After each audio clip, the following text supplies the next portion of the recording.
और स्टडी विज्ञान प्रकाश पे हैं आप सभी का हार्दिक स्वागत है। पीजीटी परीक्षा के बारे में जो अपडेट है वो यही है कि जो समय पहले निर्धारित किया गया था, जो टाइम टेबल बनाया गया था, उसी टाइम टेबल पर यह परीक्षा करवाई जाएगी। 9 और 10 मई को ये परीक्षा संपन्न होगी। प्रदेश के 18 मंडल मुख्यालयों में और जिलों में ये परीक्षा करवाई जाएगी। आयोग इसकी तैयारियां कर रहा है। तो दोस्तों, खबर ये मिल रही है कि उत्तर प्रदेश की स्नातकोत्तर शिक्षक यानी कि पीजीटी भर्ती 2022 की बहुप्रतीक्षित परीक्षा 9 और 10 मई को आयोजित की जाएगी। यह परीक्षा प्रदेश के 18 मंडल मुख्यालय के जिले में आयोजित की जाएगी। करीब 4 वर्ष से इंतजार कर रहे अभ्यर्थियों के लिए यह एक राहत भरी खबर है। तो दोस्तों, आप जानते हैं कि इसमें जो कुल सीटें हैं उनकी संख्या 624 है और इस परीक्षा में लगभग 4,64,605 अभ्यर्थियों ने आवेदन किया है। इससे पहले 11 और 12 अप्रैल 2025 और 20 व 21 जून 2025, 18 व 19 जून 2025 और 15 व 16 अक्टूबर 2025 को आयोजित कराने के लिए परीक्षा कार्यक्रम जारी किया गया था, लेकिन ये सारी तिथियां जो थी वो पोस्टपोन कर दी गई थी और अब जो तिथि तय की गई है वो है 9 और 10 मई 2026। 2022 में उत्तर प्रदेश माध्यमिक शिक्षा सेवा चयन बोर्ड ने विज्ञापन संख्या 2/2022 जारी कर पीजीटी भर्ती के लिए आवेदन मांगे थे। आवेदन प्रक्रिया दोस्तों ये 9 जून 2022 से लेकर 10 जुलाई 2022 तक चली थी, जिसे बाद में 16 जुलाई 2022 तक बढ़ाया गया था। तो आपको बता दें कि इस भर्ती में बालक वर्ग के कुल 549 पद हैं। बालक वर्ग में कुल 549 पद हैं, जिसमें 332 सामान्य, 153 पिछड़ा और 64 अनुसूचित जाति के पद हैं। वहीं बालिका वर्ग में कुल कितने पद हैं? तो 75 पद हैं, जिनमें 56 सामान्य हैं, 11 पिछड़ा वर्ग है और 8 अनुसूचित जाति के पद हैं। तो दोस्तों, सूत्रों के मुताबिक उत्तर प्रदेश शिक्षा सेवा चयन आयोग परीक्षा की तैयारियों में जुटा हुआ है। जो उप सचिव हैं संजय सिंह, उनके अनुसार व्यवस्थाएं अंतिम चरण में हैं और जल्द ही अभ्यर्थियों के जो प्रवेश पत्र हैं वो जारी किए जाएंगे। बहुत सारे एस्पिरेंट ये जानना चाहते हैं कि उनके एडमिट कार्ड कब तक जारी किए जाएंगे। तो दोस्तों, अपडेट ये मिल रही है कि आपके जो एडमिट कार्ड हैं ये परीक्षा से 10 दिन पहले जारी किए जाएंगे। यानी कि आपके जो एडमिट कार्ड हैं ये या तो 1 मई को या फिर 2 मई को जारी किए जा सकते हैं। ये अपडेट निकल के सामने आ रही है। ठीक है दोस्तों, कहा जाता है कि हौसले बुलंद हो तो कुछ भी किया जा सकता है। यानी कि अगर आप दृढ़ संकल्पित हो कि आपको अपना लक्ष्य प्राप्त करना ही है तो कोई भी बाधा, कोई भी शारीरिक लिमिटेशन आपको रोक नहीं सकती है।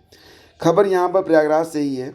हीमोफीलिया एक ऐसी बीमारी है जिसमें हर समय शरीर से रक्तस्राव का खतरा बना रहता है।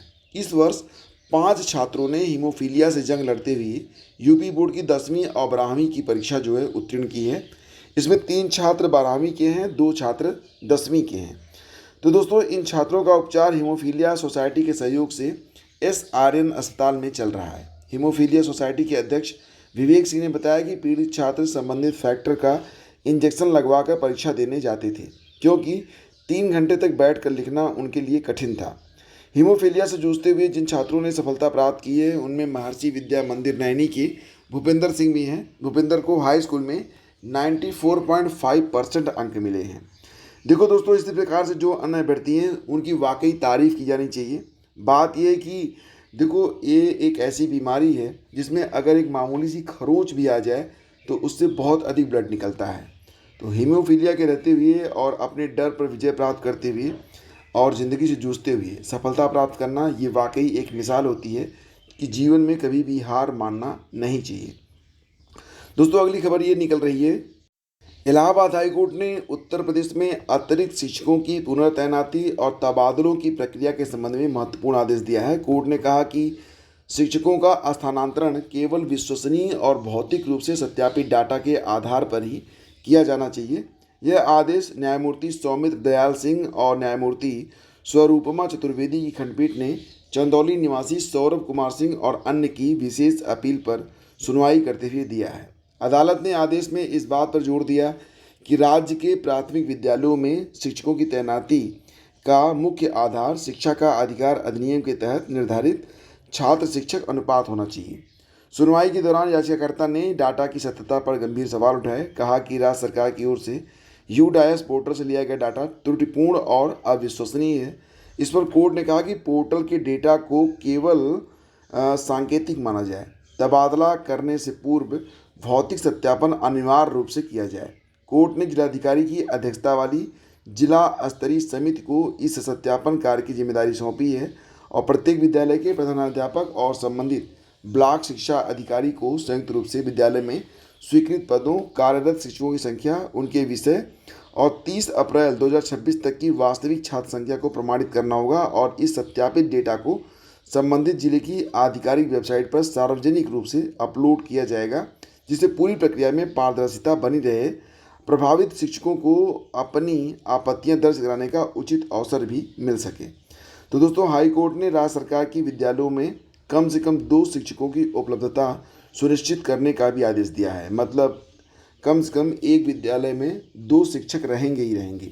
इसके साथ ही महिला शिक्षकों के हितों का ध्यान रखने को कहा गया है। यदि कोई महिला शिक्षक सरप्लस है तो उसे प्राथमिकता के आधार पर उसी ब्लॉक या निकटतम ब्लॉक में तैनात किया जाए जो सड़क मार्ग से अच्छी तरह जुड़ा हो और उसके निवास स्थान के पास होना चाहिए।